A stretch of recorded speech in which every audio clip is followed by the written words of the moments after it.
Guys, today we're gonna do a full walkthrough of this Angler 120 PDL by SEASTREAM kayak, and he's gonna help me make it look better. That was an awful line, Lucas. Give me a better line. That.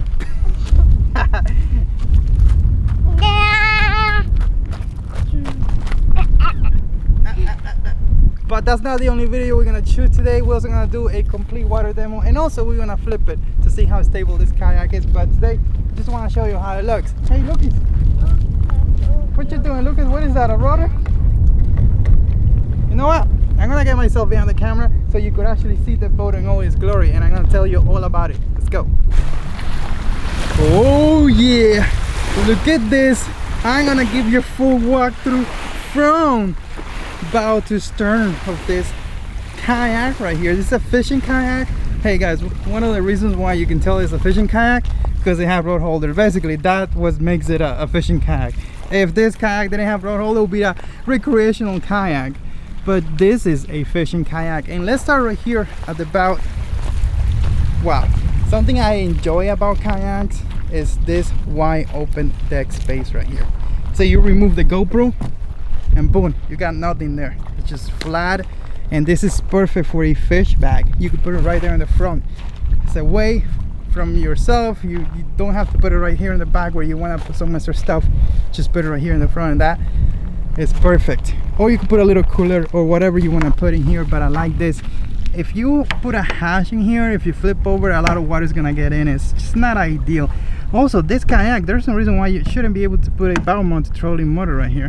Has a flat area. You could probably rig something up and maybe do like a little hatch if you need to, which I don't think you need to. I think you could make it work over here. So let me show you that bow, how it looks. You see those deep channels, gives it a lot of stability. But this boat is not super fast though. It's not as fast. I mean, I think the Mogan 10 is faster than this. But moving forward, you got two scoper holes right here. These are nice to drain all that water out if you happen to hit some waves. And also look at this, it has rod tip protection right here, so you could put your rod tip in here and then you could hold it down right here. So that's a cool thought. The boat also have handles, and then you got a paddle keeper, which my paddle kept touching the water, so maybe if it was a little higher it would be even better.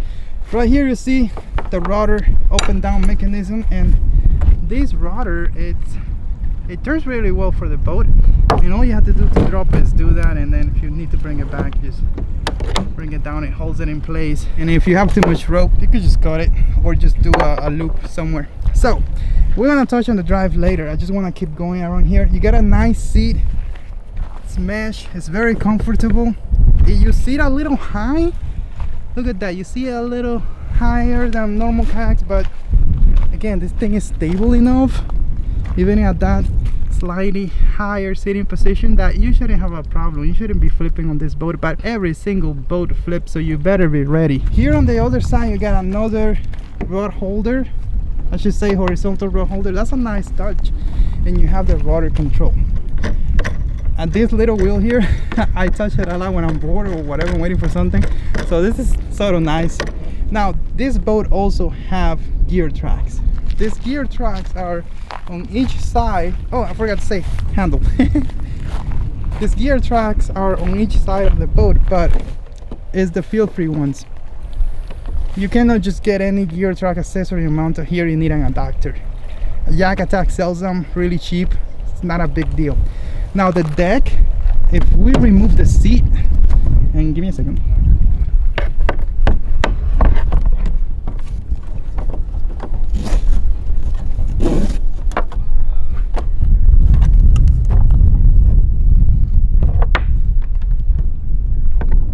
See, you have that open space right here, and it's flat.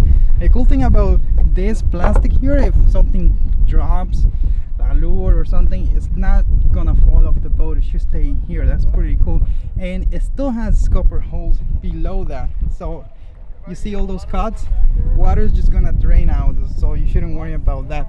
Oh, maybe this is why I was having an issue with the seat early on. I missed that strap holder. All right, so the seat is in this mechanism right here, which allows it to go all the way far back. I mean, even a 7-footer will be fine here. Look how much space you have there. Let me drop the drive so you see where it will end. Oops, I hit the camera with the drive. Oh my god, that was bad. Look at that, man.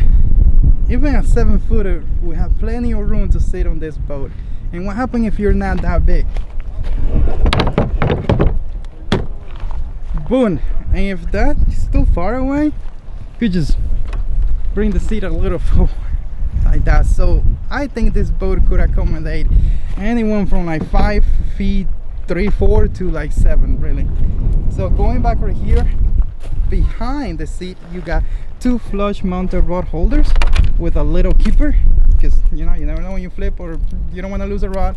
And then a really nice tank well. It's deep, it's super big. You could put a decent size cooler there, the biggest black pack, and I think you still have space right here to maybe put a cooler. Maybe you could put the black pack a little farther away, put the cooler in the middle, depending where you sit. Look how much space you have. And you also have a handle right here in the back, and to drain the boat, I don't know, I like the drain plugs to be maybe around here or something. You could just tilt the boat back and get all that water out.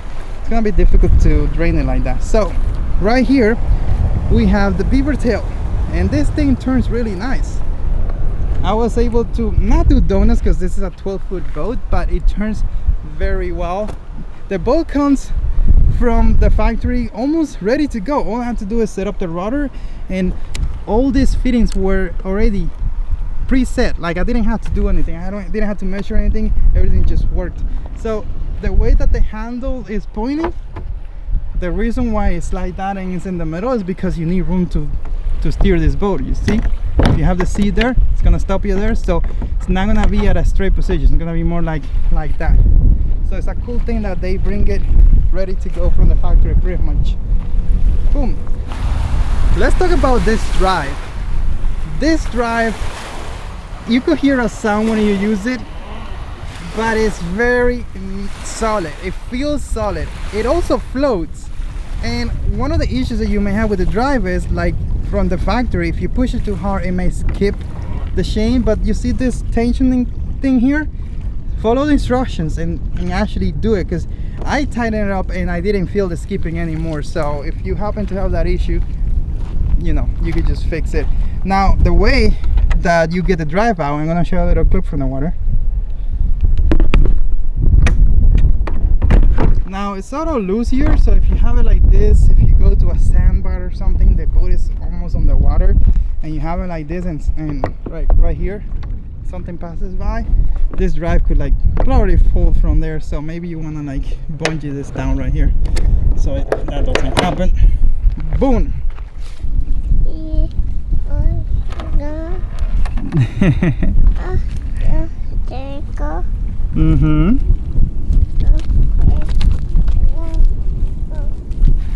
So look at this. I flipped the boat sort of over so you can see those. You see those lines. That's why it makes it so stable. And you have a sacrificial keel right here, which come in really handy. You know, other kayaks from the Feel Free family have a wheel there. It'd be nice if this one had it, but it doesn't. But this thing is super cheap. It's like $1,400. I'm trying to sell it for $1,300, maybe $1,200. $1,400 MSRP. This thing is an excellent package. You have that instant reverse drive that is solid. And Feel Free, sometimes kayaks have issues. They do respond to you. They do help you out. So always reach out if you have an issue. Like, I wouldn't feel uncomfortable at all buying one of these kayaks from Feel Free. I feel like they're gonna respond to the claims, even if I buy it under somebody else's name. So something I want to show you quick is, you see 1, 2 scupper, 3, 4, 5, 6, 7, 8, 9, 10, but you see these 4 scuppers right here? These are covered. The deck sort of covers it. You see that there? That's why you saw the flat thing. Let me show you. Whoa. But it will still drain out. This boat is 12 feet long, 3 inches. Basically a 12-footer. It is 35 inches wide, and I thought it was wider because is very stable, but the reason why it's stable is because of the design of the hull, of course. The capacity of the boat is 400 pounds, but remember, those 400 pounds often include stuff like the drive, the seat, so maybe reduce it by 50 pounds to be safe. 350 pounds, that should be totally fine. The drive weight is 22 pounds. Now the hull itself without the drive is 97 pounds. It does feel a little heavy for sure. Guys, the video continues right here. Go learn more about the SEASTREAM 120 PDL.